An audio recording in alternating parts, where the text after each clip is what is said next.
My name is Brant Handley. I'm Managing Director of Resource Options International, and welcome to ROI's next webinar in Building Competencies for the Mighty Middle Market. We've got Justin in the room, David's in the house. Great, thanks for letting us know. Please, as you enter, just give us a quick hello to make sure that we can hear you. Very, very interesting topic today, one that's actually very close to my heart. Some of you that probably read the email that first went out announcing this webinar was my own personal experience with executive coaching. And believe me, it was a brutal one. I had been about 10 years at Procter & Gamble. Really didn't think I would go anywhere else. And this executive recruiter from Korn Ferry, the biggest recruiting company in the world, never got too many recruiting calls, but when Korn Ferry calls, you listen. And it was actually Walt Disney looking for a new executive in their operations in Southeast Asia. More about that story later, but I quickly found after 6 months of pretty good success and what I thought was hitting all my numbers and great connection with my boss, I got a call from him and said, I'm coming down to Singapore. We need to have a chat. And he didn't sound happy. And we went through the process of him informing me that I had a number of personal issues that I needed to deal with. Didn't give me a lot of tools, I must say. Quickly got on a plane and flew out and pretty much said, fix it or get fired. So it was my first kind of introduction to fire of what do I do? I'm in my early 30s and I'm obviously very excited about this new job, but in a position where I didn't really know where to go and what to do.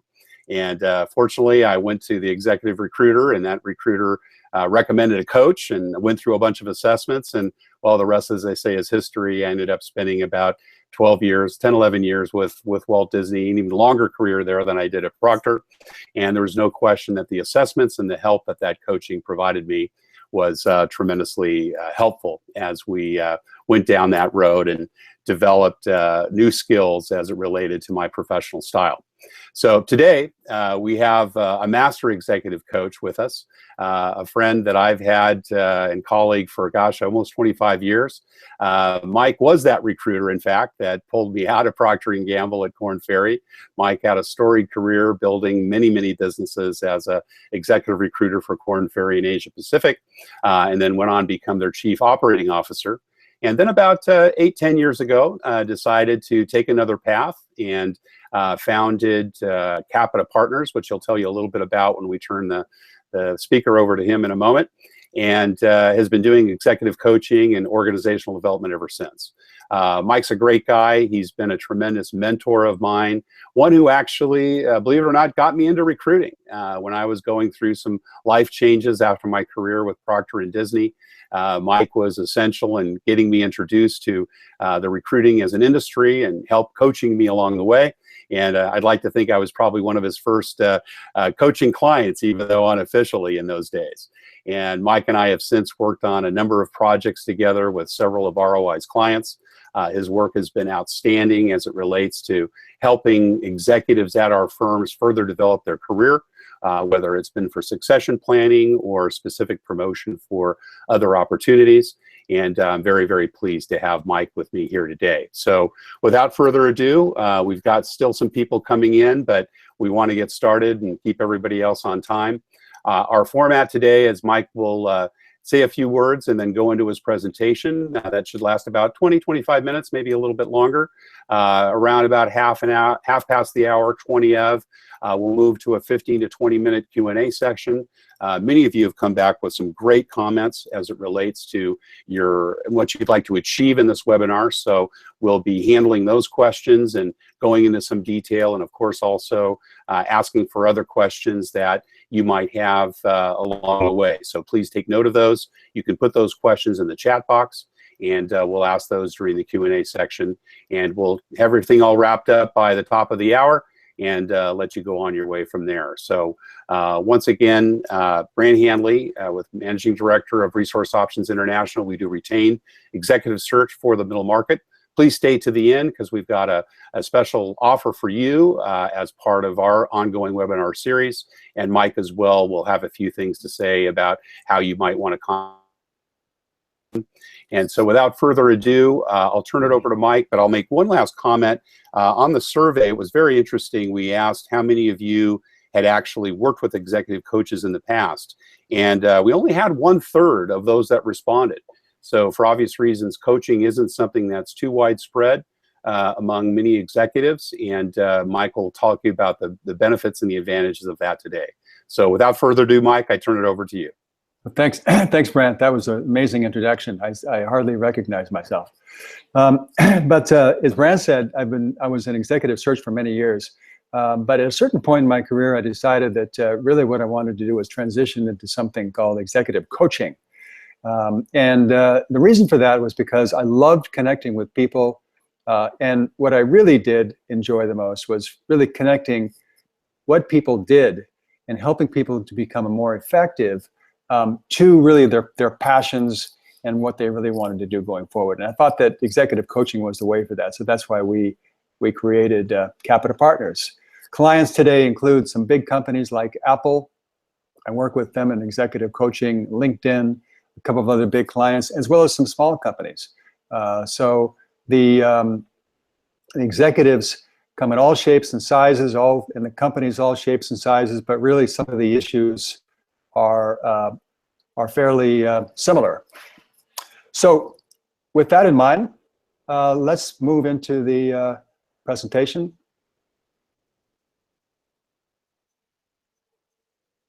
I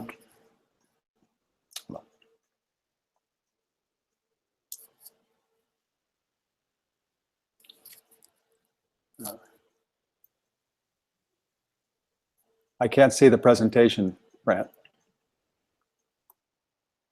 Kyle, can you help out there? There it goes. Mike, there we go. Got it.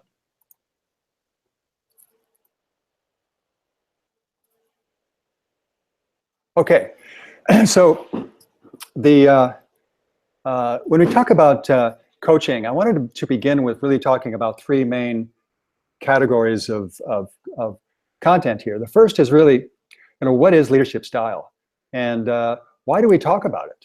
What can be changed about people's leadership style? We'll also go into what the data shows about the styles of leadership that tend to be most effective. Then with that, go into coaching and ask the question, how coaching can help. And we'll actually go through a few case studies. Brant's case study is actually a fairly common one, particularly for people who are in their early to mid 30s, where they start to discover what works and what doesn't work about leadership styles. Then actually we'll talk about our research a little bit and some 7 practices that matter most when it really comes to effectiveness in leadership. So I thought we'd begin by asking all of you, what is your leadership style? So if you don't mind, if you have a piece of paper nearby your desk as you look at this and a pen, write down how you think you would describe your leadership style. Just take a minute on a piece of paper and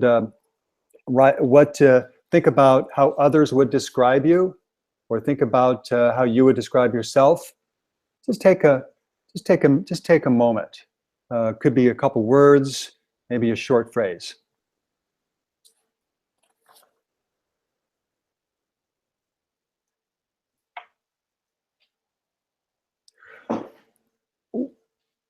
We can see people's style in others. Sometimes it's less difficult to actually see styles in ourselves, unless people point them out to us, or unless we're consciously working on our styles. You see styles in leaders. So for example, if you were to describe George Bush, remember George Bush famously said, "You're either with us or against us." He's kind of in those days, he was a battlefield commander. Clinton, I got to thinking about Clinton's style a bit. He certainly would be described by people as charismatic. Obama can be charismatic, but he's also very analytical. Very much of a complex thinker. And then in corporate executives, you might think about Steve Jobs. Steve was it could be described as highly controlling, but also highly inspiring. So lots of words to describe our styles. But when we talk about styles, really what we're talking about is the behaviors. The behavior that's important. Behavior is everything. Behavior describes your behavior. If you're leading a company, it really defines the culture of the company you work in, or the company you're leading. It defines engagement, how the people respond, do the people love to come to work.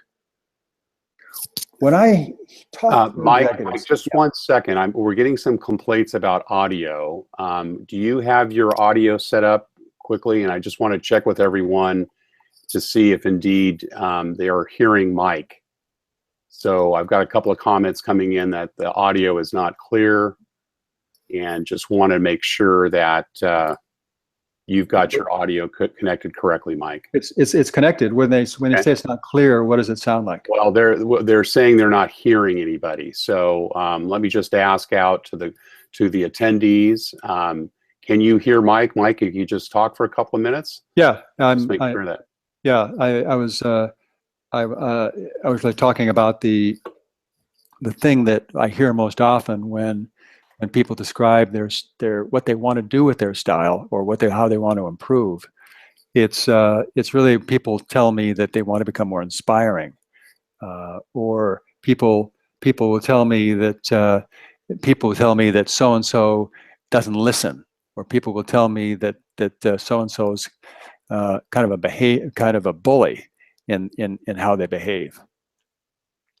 Now, with that, Brent, are people hearing? Yeah, we're getting some that's coming in, some that aren't. So I think it might just be a Hangout issue. I'm just asking those that can't hear to try to reboot, but we do have some coming in. So please continue, Mike. Okay, so I think when we talk about the styles, it's the behavior, and the behavior is really what the important thing is. So here, I'm interested in talking a little bit more about the styles. I've taken those styles that I hear and put them into kind of 4 buckets. On one hand, people will describe themselves as, on the first one, hands-on, decisive, gets the trains to run on time.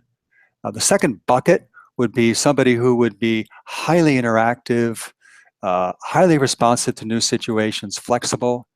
The third bucket would be somebody who would be highly structured, very quality-driven, analytical, methodical approach to decision-making. And a fourth bucket would be somebody who is highly creative, adaptive, comfortable with complexity, loves change, seeks new ideas. So those are 4 buckets that I might describe, or let's say 4 different styles that people might fall in. So what I'd like you to do, let's go to a poll. And in that poll, I've described those 4 buckets of styles. And it'd be good to kind of have you describe or pick the style that most describes how you are. Now, Brent, is the poll up? Okay, so pick the poll, pick the number that most describes your style.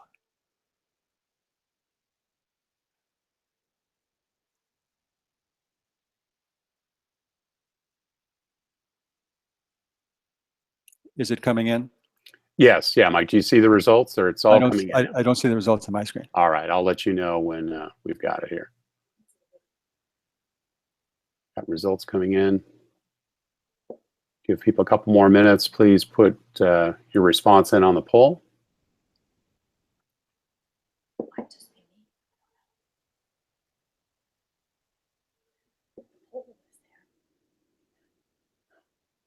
Okay. So the poll is on the screen. Yep. And do you see it there, Mike? I don't. Okay, I'll let you. Interestingly, the vast majority are creative and adaptive, comfortable with complexity and change, seeks ideas, 67%. 17% are structured, quality-driven, analytical, methodical approach to decision making, and then 17% hands-on, decisive, gets the trains to run on time. Okay. Okay. Interesting. So this is actually a colleague of mine who does an assessment of senior executives, created these 4 different styles from his research. Grant, this is decision styles. This is a colleague of mine. And what we've also realized that those same styles that you've described yourselves has a downside. By overusing a style, it also creates problems in terms of the behaviors that style presents. So for example, that hands-on, decisive, gets the trains to run on time, that style can also translate into my way or the highway. I hear feedback that those executives can be too quick to make decisions. We often hear feedback the person doesn't listen, a very task-oriented, commanding style. The second one, that flexible, interactive response to the new situations, it's an ideal style for senior executives.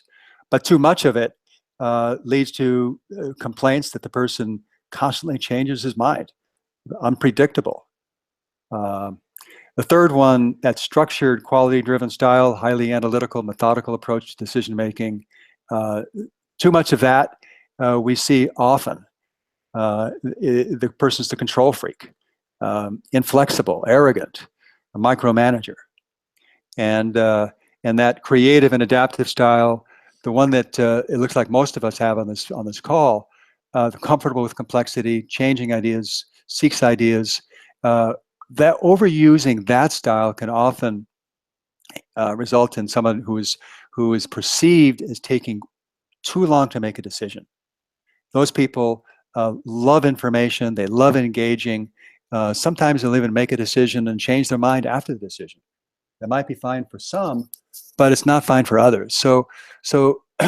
But some of those downsides are not even known to the executive. So why are we even talking about this? Well, when I talk to the senior leaders, what I'm hearing is that the world is changing so much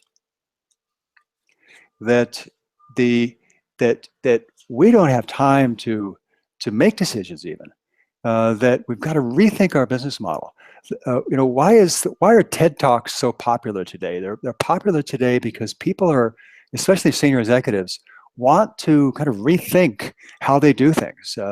They want to rethink their own mindsets, and so with all that's change happening in the world today, I think that executives are in a place where they actually want to rethink things, and that's the reason they're talking about behaviors, because what got you here won't get you there.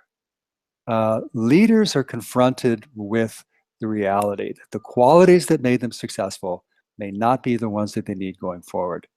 And in order to change my behavior, I need to understand exactly what I do. I need to understand my behavior. So back to Ken Brousseau, my colleague who designed that assessment that you just took, that little poll that you did. Leadership styles are actually habits. They're habits of receiving information, thinking, informing, and deciding. They're also formed through experience, socialization. We learn from others. We learn styles from our work experience. If we spend half our life working for IBM, there's a certain style that we adopt from IBM or from an entrepreneurial situation. And styles actually can and do change. Styles are also unrelated to general intelligence. Doesn't matter how smart you are, you can still be somebody who doesn't listen. There are no absolute good and bads of a certain style. What's important about a style is that they're situational. That the style that the effective style that we need to use really depends entirely on the situation. So we can measure style. We can actually measure through assessments. We can look at the data and determine what styles tend to be the most successful styles early in our career when we're supervising, and later in our career when we're leading an entire company. And I'll have some comments, Brant, about your situation at Disney as we look at this particular slide. So again, these are the 4 styles at the bottom. That first style we talked about as being decisive, that task-oriented style, is particularly effective on the left part of that slide, that chart, on the red at the top. That the scale here is really how strong that style is. So on the left side of that chart is the supervisory level. And when you're a supervisor, it pays to be decisive. You want to get things done. In fact, you want to tell people what to do sometimes. The least effective style on the left part of that slide as a supervisor is that flexible style. Because when you're dealing with a task-oriented situation, you want to be able to be very clear and decisive with people.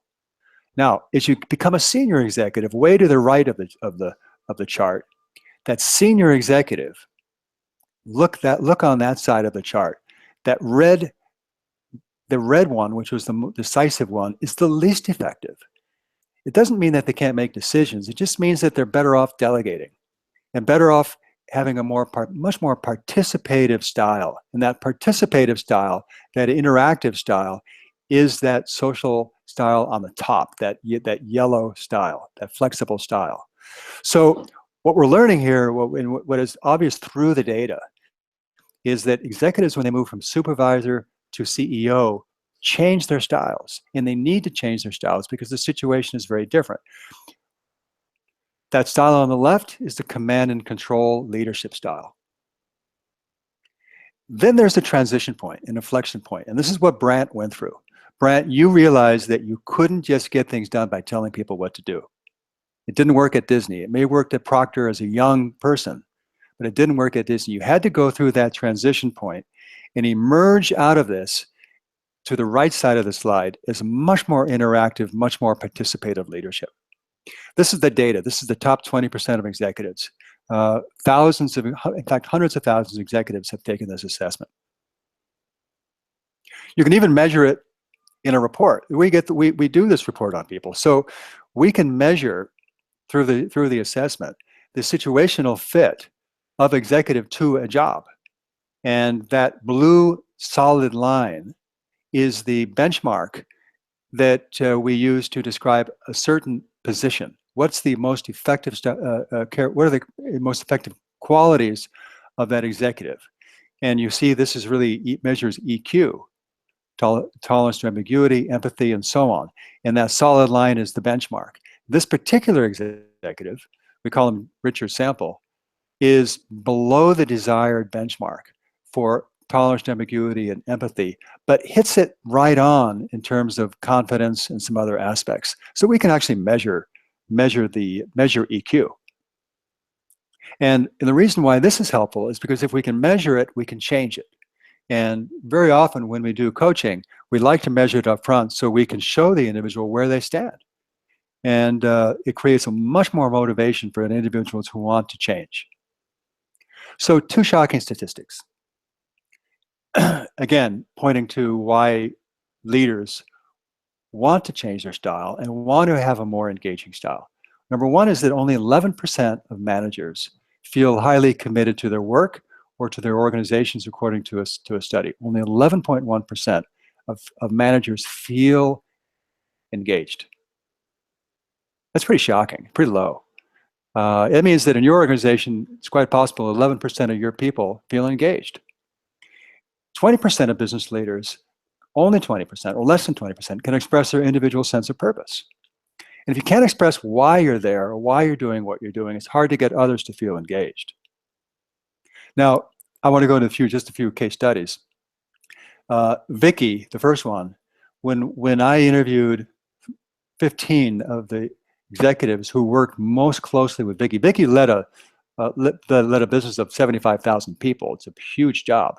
And she moved from a highly operational role where she was like an operating person into a general manager role. She had to change her style, but she didn't. And when I interviewed the top 15 people who work with her, the stakeholders, almost all of them said she was a bully. And she was going to be out of a job unless she changed. Jean, the next one, was running a China business. And China was doing extremely well until China hit the wall about 5 years ago or 6 years ago when the growth stopped. And his company stopped growing and started to lose money. And Gene couldn't shift his style into rethinking the business model, a new business model that allowed the company to raise money. He just couldn't do that, so he needed to go to coaching. Aki was a executive in Japan. He's a Japanese executive in Japan in a very traditional Japanese style. But he worked for an American technology company where that style wasn't going to work. Or it may have worked earlier in his career, but it didn't work when he was running the business, which is what he was doing. So he had to change his style. So the bully, the one-trick pony, the traditional executive, in all situations where they needed to change their style because it just wasn't working anymore. Coaching is brought into those situations. And it's interesting that when I talk to people about why coaching is used, what situations.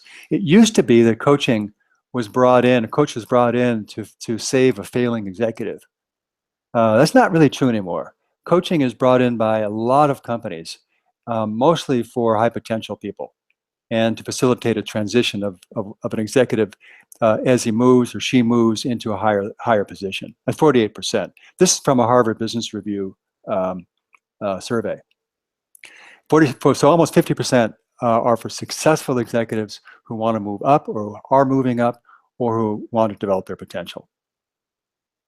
Typical coaching engagement lasts about 6 months and sometimes 12 months. It takes about 3 months for real change to happen.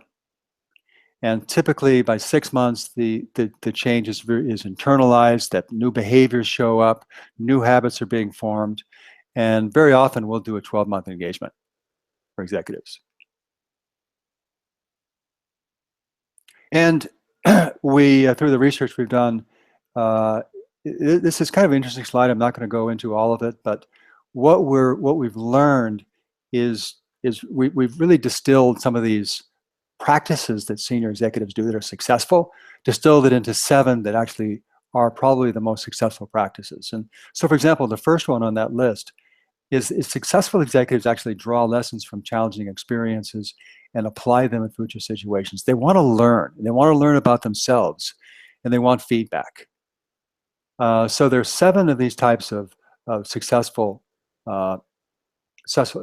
practices, and I think if you're interested, we can actually go a little bit more into detail. I can send you this slide. Another one is finding your inspiring leadership style, engaging others with authenticity. This is why, well, you remember the old expression, "Know thyself." Coaching does that. Coaching really helps you understand your style so that you can measure it, so you can get feedback on that style, and you can actually learn to change. And of course, the critical aspect of this is being able to sustain that change over a long period of time, creating the energy to do that. Going back to Vicki, that assignment was about a year assignment. And what we did is Vicki was able to totally change her style from that command and control style to a much more inclusive style. She started to listen. She relaxed. She told me that she had more fun. In fact, she told me afterwards that she found the love of the business again. And she moved from 75,000 people. They made an acquisition. Now she's leading a business of 150,000 people globally. Aki did the same thing, different way.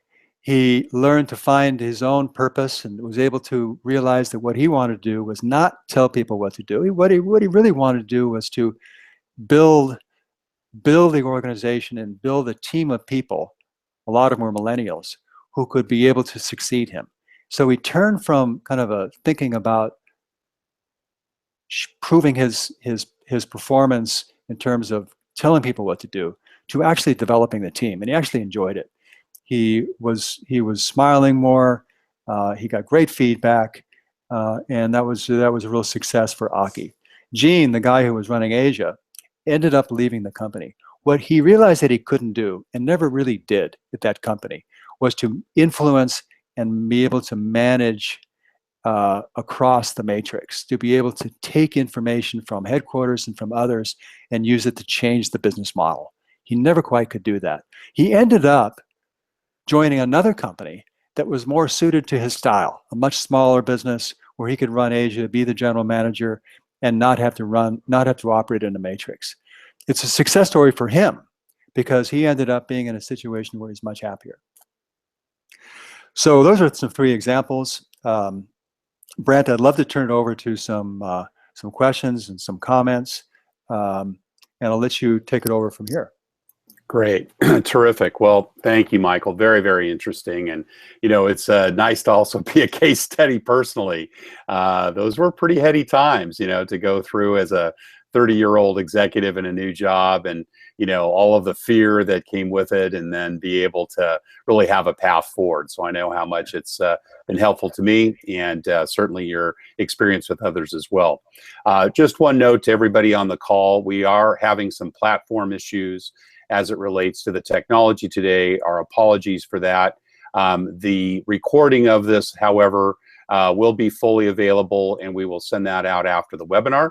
So by all means, please stick with us if you can still hear us till the end, but we'll make sure that you get the full presentation along with Mike's PowerPoint after the webinar is finished. So our apologies on behalf of our technology platform today. So we do have a number of questions, some that have come in during the webinar, Mike, but let's dive into some of the ones that were first presented via the surveys when we were setting up. So I've got them written down here, and we'll kind of go through each one. Deirdre asked, organizational design and development for success. She's really interested in attracting and hiring the right people to support her company, recruiting and compensating top talent, expecting expectations and performance measures, and getting people to achieve those. So, those are all very high performance related types of goals. How do we set Deirdre up for success? What's the best kind of advice and counsel, Mike, you can give someone who, and she runs her own firm, she's the CEO of her firm, in terms of, really not just, getting the design straight, but doing that whole process of, recruiting and setting expectations in the right direction? Okay, I guess 2 points, Brad. 2 reactions to that question, which is a great question, is firstly regarding people and recruiting. I'm of the view, I've spent half my career in executive search and the last 5 or 7 years in executive coaching. I think you've got to have the right people. You got to start with the right people, and you can't try to turn the wrong person into the right person through executive coaching. Or some kind of corporate change in how you train people.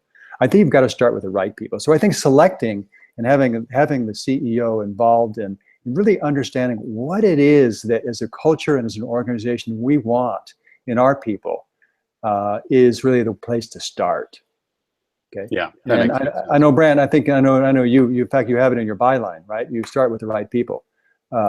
So I think it's really important. I think the second part of that is why it's important. Okay, the reason it's important is because the CEO, you want to be able to define the culture of the business, and I think what's so important is being able to drive that culture by talking about why we do what we do, why we're here, and constantly reminding people of that why. It's the inspirational part of leadership that is the second part of this. And as we define those qualities that really matter here, we then can look for those same qualities in every executive we hire, every executive we promote, and then help high potential people develop those additional qualities through coaching. So it starts with that that vision and that culture that you want to create, then defining the character, then defining the behaviors that you want to drive that, and then hiring to those behaviors and training to those behaviors, and then developing to those behaviors. Makes good sense. Great. The next question is from Rainer. Rainer asks specifically, any tips on getting feedback on personal leadership style? And I guess that would be from your boss or the board if you're the CEO. Before you get to the point where your manager asks for that one-on-one meeting. I know. When I heard that, I thought that was so funny because we all dread those one-on-one meetings. Feedback is a gift. I tell people that all the time, good or bad. And I'll often ask somebody when I'm hiring somebody, what was the bit of feedback that turned you around? Or what was the toughest feedback that you heard in your life, and hearing how they responded to that. You can get you find people who love feedback, and you find people who are afraid to hear feedback. But I think feedback is something you can ask all the time. How's it going? Checking in. It allows you to make this meeting, if it's a group meeting or a one-on-one meeting, more real. By just pausing for a moment and checking in and saying, hey, how's it going? How's it going? Is this working for you? Getting that feedback, the pulse feedback, is really what I'm talking about. It's really helpful.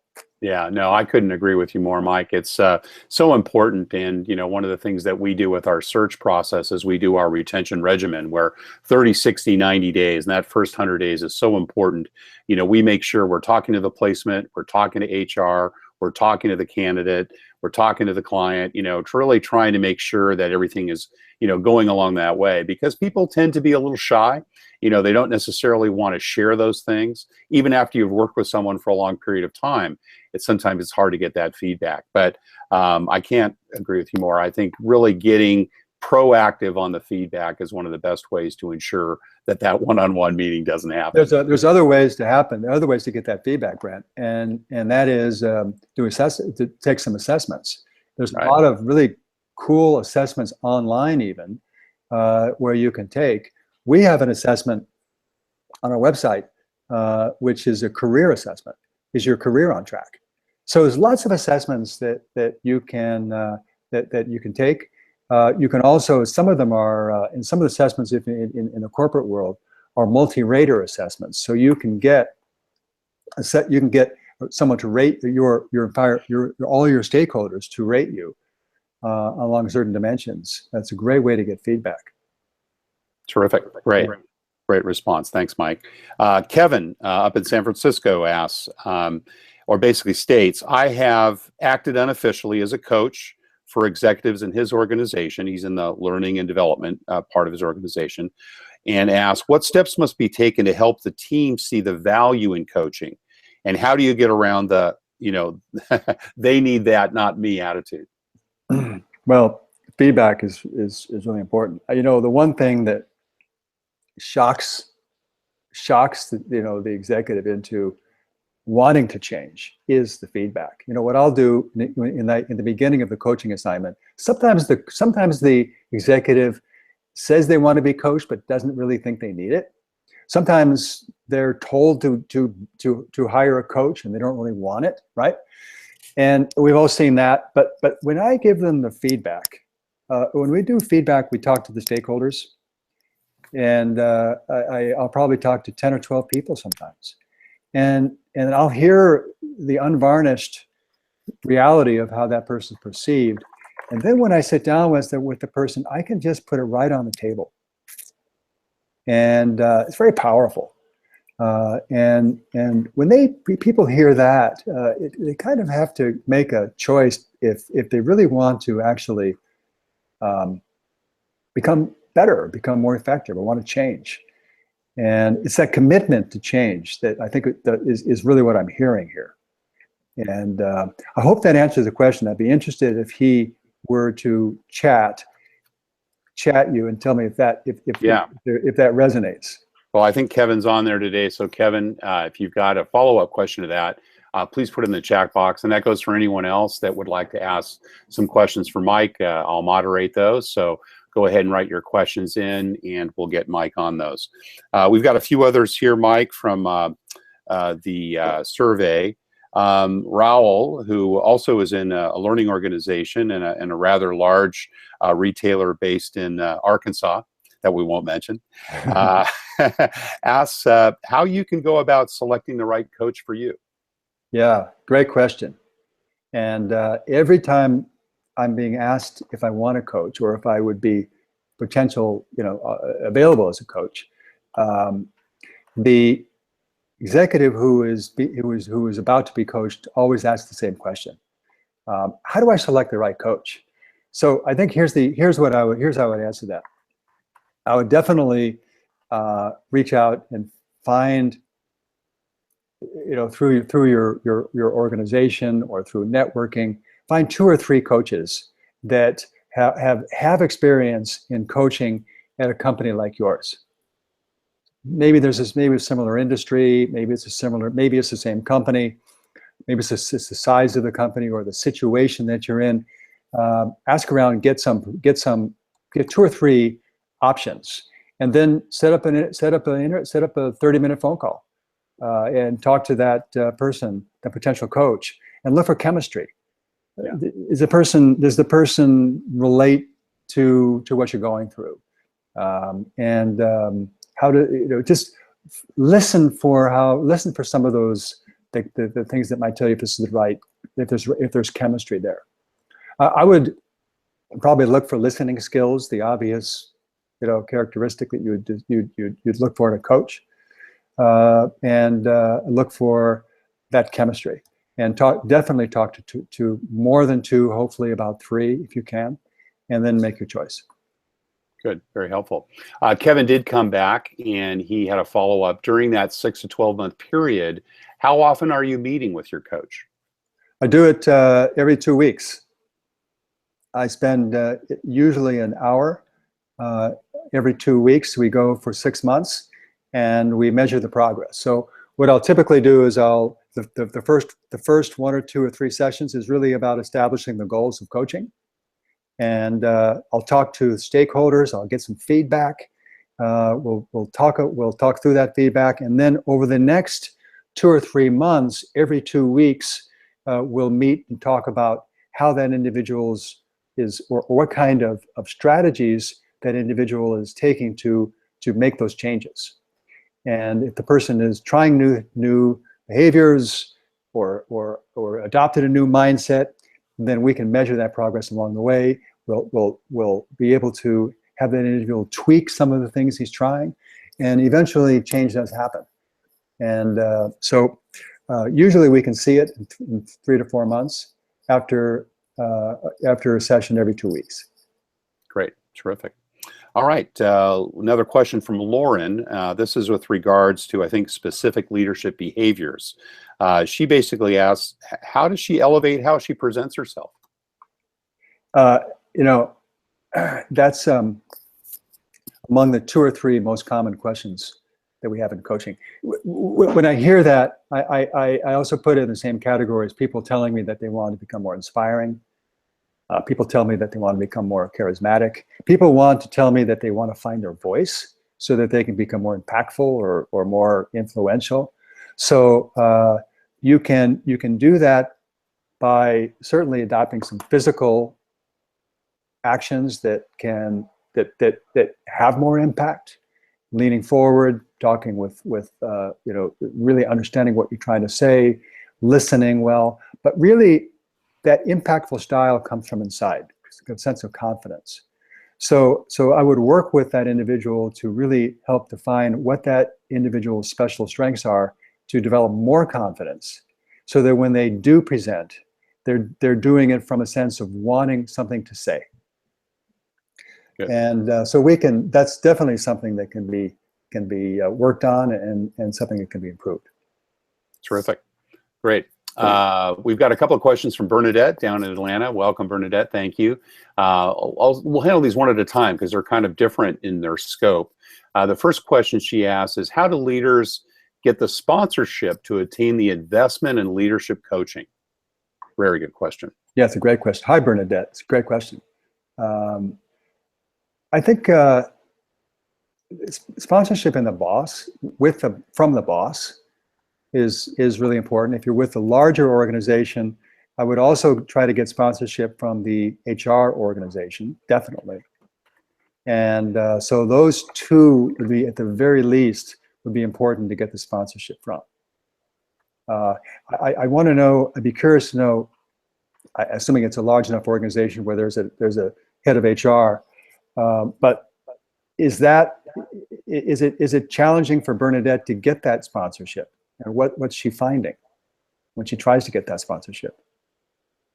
Yeah, it'd be great, Bernadette, if there's any additional feedback from you or your clients. Obviously, she also does some consulting work, so be helpful to have that. Her follow-up question is, what do you expect from your coaching clients for you to work with them? In other words, what do you tell them in terms of, what they need to do?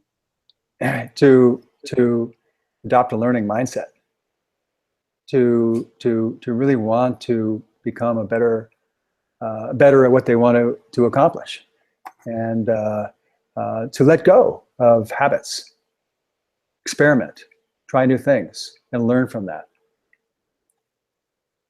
Right. I think it's not easy for people to get into that mode, and they need to have a relationship with a coach.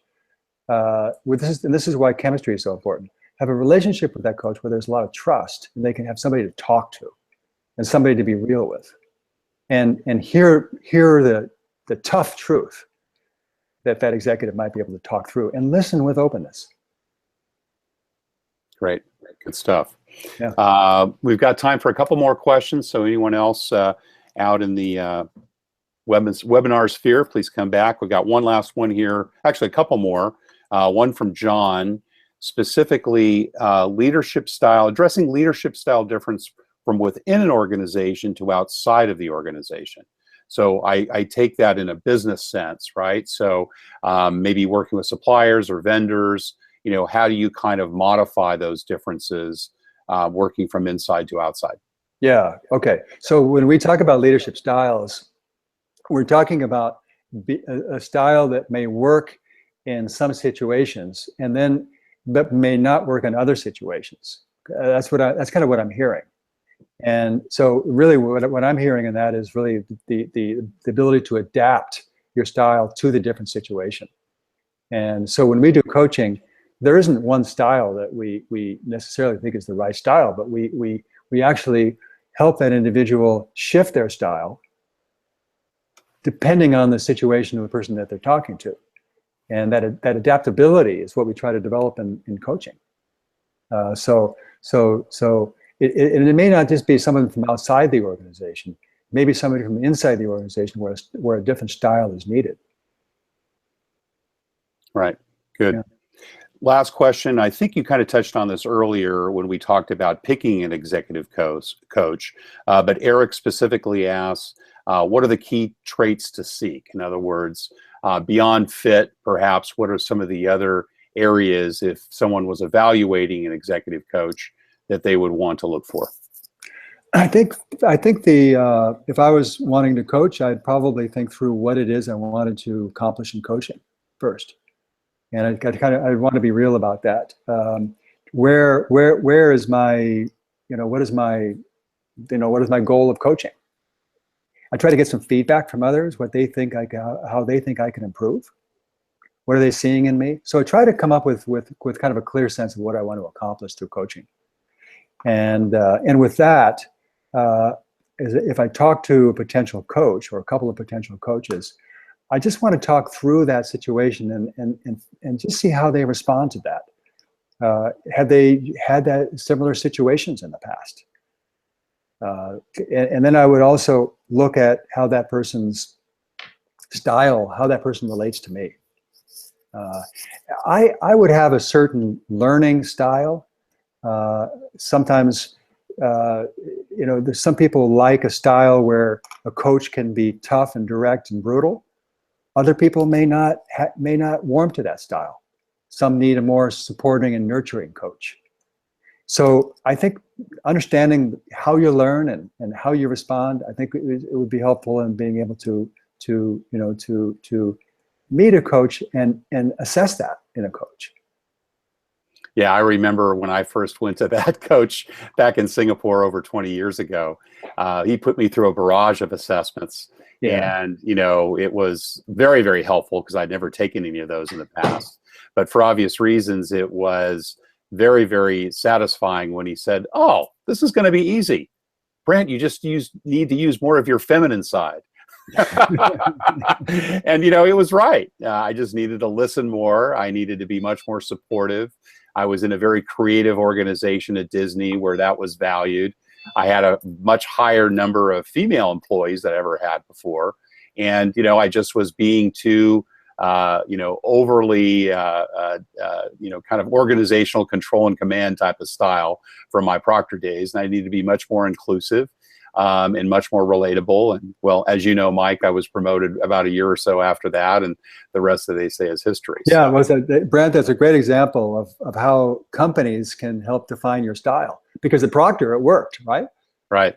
And maybe it was the level you were at. Maybe you rose to a different level at Disney, where even that style was not appropriate. Because you do need, the higher you go, you do need to listen. And when you're running a company, it doesn't work so well to keep telling people what to do, right? You're not going to have anybody to tell anymore. So yeah. So that is I have a sense that coach. How would you describe that coach's style? Was it a brutal style, or was it supportive and nurturing? Very supportive and nurturing. Yeah. Yeah. Okay. And, you know, the assessments really were the first step, because it really then working with me, working with my team. But I guess the biggest success was after about 6 months, when my boss in Hong Kong saw the results. He ended up hiring the coach for all of his direct reports. There you go. So that was, I think, the icing on the cake. Yeah. All right, we've got a couple more minutes. Kevin's come back with a couple other questions, so let me get these to you, Mike. Kevin says, I found it helpful to always ask my direct reports during check-in meetings, what am I doing that's getting in your way? And what can I continue to do to help you succeed? How does that work as a strategy in your book? That's great. It's great. It's you know, when I hear that, it's music to my ears, because it's exactly what the employee, your direct report, kind of wants to hear. And if you can demonstrate listening and then responding to those, you know, to those ideas or whatever you're saying, right. It just helps create a fantastic organization. Yeah, I love it. Right. Terrific. All right. Well, we are at the last couple of minutes here. As always, I'm going to load our offer. You folks should see that there on the screen. We've got an opportunity for any of you who are interested to take some assessments as it relates to you know, working with ROI. And I think we would share this with Mike as well. It'd be very helpful for any of you to take us up on the opportunity to take an assessment yourself and one or two others from your team. So please do so. And Mike, do you want to talk about your availability as well? Well, anybody wants to give me a call or email me, I'm happy to chat for about 15, 20 minutes on just what you're doing. And if I could help point you in the right direction in coaching, give you some ideas. If you're looking for a coach, or if you're looking for a coach for one of your people, happy to talk to you about that. That's great, Mike. Well, we appreciate that. Yeah. And with that, we're going to make it a wrap. Thank you all once again. Apologies again for the technology issues. We'll have Kyle, our webinar guru, look into the technology platform that we've been working with. We've been having some glitches there, but the recording will be fully available. We will send that out to all and everyone. And Mike, if you could please provide a link to Kyle for your actual presentation, because I'm sure many of those would like to study that. You've got a lot of good facts and figures there, and we'll make sure that a link goes out to everyone, not just with a replay of the website, sorry, a replay of the webinar, but also a link to that PowerPoint presentation, if you don't mind. Up to. Okay, well, thank you very much for having me, Brent. Enjoyed it. Terrific, great. Okay. Well, thank you all, and again, appreciate you all attending in this continuing series of building competencies for the mighty middle market. We hope to see you again next month. All the best.